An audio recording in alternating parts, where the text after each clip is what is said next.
সময়টা ভালো যাচ্ছে না চিত্রনায়ক ওমর সানির। আগের মতো তাকে খুব একটা অভিনয় দেখা যাচ্ছে না। তবে দেশের পরিস্থিতি নিয়ে সোশ্যাল মিডিয়ায় সরব থাকেন এই নায়ক। বর্তমান তিনি ব্যস্ত রয়েছেন রেস্টুরেন্ট ব্যবসা নিয়ে। রাজধানীর বিভিন্ন স্থানে চাপওয়ালা নামে রেস্টুরেন্ট খুলেছেন তিনি। সম্প্রতি ব্যবসা নিয়ে আক্ষেপ করে অভিনেতা জানিয়েছেন, দেশের সাম্প্রতিক অবস্থা এমন হবে জানতে পারলে এই ব্যবসায় নামতেন না তিনি। এইদিকে কিছুদিন আগে এই নায়কের বাসায় চুরির ঘটনা ঘটেছে। আর সেই চুরির ঘটনা ঘটার ১৩ দিনের মাথায় এবার বাসায় ডাকাতি হয়েছে। বিষয়টি নিশ্চিত করেছেন নায়ক নিজেই। ওমর সানির বসুন্ধরা আবাসিক এলাকায় এইচ ব্লকের একটি বাড়িতে থাকেন। এক সময়ের জনপ্রিয় চিত্রনায়িকা স্ত্রী মৌসুমী বছর খানেকের বেশি সময় ধরে মেয়ে ফাইজাকে নিয়ে যুক্তরাষ্ট্রের নিউ জার্সিতে আছেন। বসুন্ধরার এই বাসায় সানির সঙ্গে তার এক সহকারী থাকেন। ছেলে ফারদিন এহসান স্বাধীন থাকেন দুবাইয়ে। ওমর সানি জানান, প্রয়োজনীয় কাজে আমি বাসার বাইরে ছিলাম। রাত ১২টার পর ঘরের মেইন গেট দিয়ে ঢুকে দেখি বেডরুমে ঢুকতে পারছি না, ভেতর থেকে বন্ধ। বেডরুমের চাবিটাও আবার ভেতরে ছিল। নানাভাবে চেষ্টার পর যখন ব্যর্থ হলাম, তখন বাড়ির কেয়ারটেকার ও আমার ম্যানেজারকে বিকল্প উপায়ে বেডরুমে ঢুকতে বলি। তারা বাইরে দিয়ে বারান্দায় গিয়ে দেখতে পায় সেখানকার দরজার গ্লাস ভাঙা। এরপর বেডরুমে ঢুকে দেখে ভেতর থেকে সিটকিনি আটকানো। রুমের অবস্থা দেখে মনে হয়েছে বেশ কয়েকজন এসেছিল। সিটকিনি খোলার পর বেডরুমে ঢুকে দেখি অনেক প্রয়োজনীয় ডকুমেন্ট নেই। এর মধ্যে ২ কোটি টাকা প্রতারণার একটি মামলার ডকুমেন্টও যেমন আছে, তেমনি একটি আইফোন এবং আমার মেয়ের ছোটবেলার উপহারের কিছু স্বর্ণালঙ্কারও ছিল। তিনি বলেন, আমার ছেলে ফারদিন ব্যবসা করতে গিয়ে ২ কোটি টাকা প্রতারণার শিকার হয়েছিল। এই নিয়ে একটি মামলা চলছিল। সামনে এই মামলার রায় ঘোষণার কথা।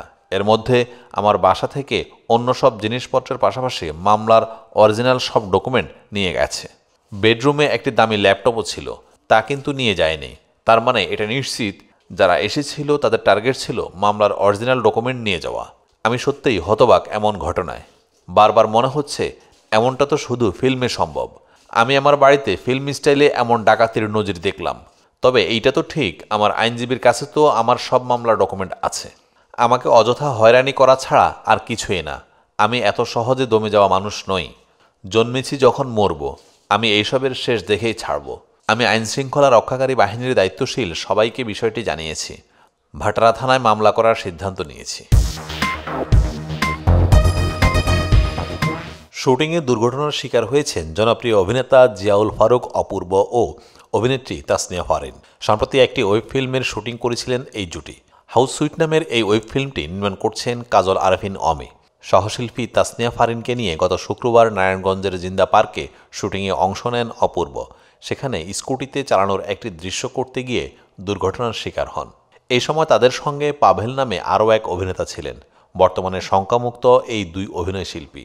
গুরুতর কিছু না হওয়ায় সেই দিনে প্রাথমিক চিকিৎসা শেষে বাসায় ফিরে যান তারা। নির্মাতা তাদের বর্তমান শারীরিক অবস্থা সম্পর্কে জানান, অভিনয়শিল্পীরা বাসায় আছেন ও সুস্থ আছেন। অমি বলেন, অপূর্ব ভাই কবজিতে ব্যথা পেয়েছেন, ফারিনের হাত পা ছিলে গেছে আর জখম একটু বেশি হয়েছে। তবে এখন দুজনেই বিশ্রামে আছেন। আশা করি অভিনয়শিল্পীরা দ্রুত সুস্থ হয়ে উঠবেন। শিগগিরই আমরা তাদের নিয়ে শুটিংয়ে ফিরতে পারব। তিনি আরও বলেন, আমাদের শুটিং প্রায় শেষ পর্যায়ে, আর ৩ দিন কাজ করলেই হয়ে যেত। আমরা ১৩ দিন শুটিং করেছি। যেদিন দুর্ঘটনা ঘটে সেই দিনে আমরা একটি বাজারের সেট বানিয়ে শুটিং করছিলাম। বিশাল এই সেটে মোট ৮৬ জন মানুষকে দেখা যাবে। এখানে দোকানদার, অতিথি শিল্পী সহ অনেকেই থাকবেন। এরকম ব্যয়বহুল একটি সেট নির্মাণ করতে হবে আবার।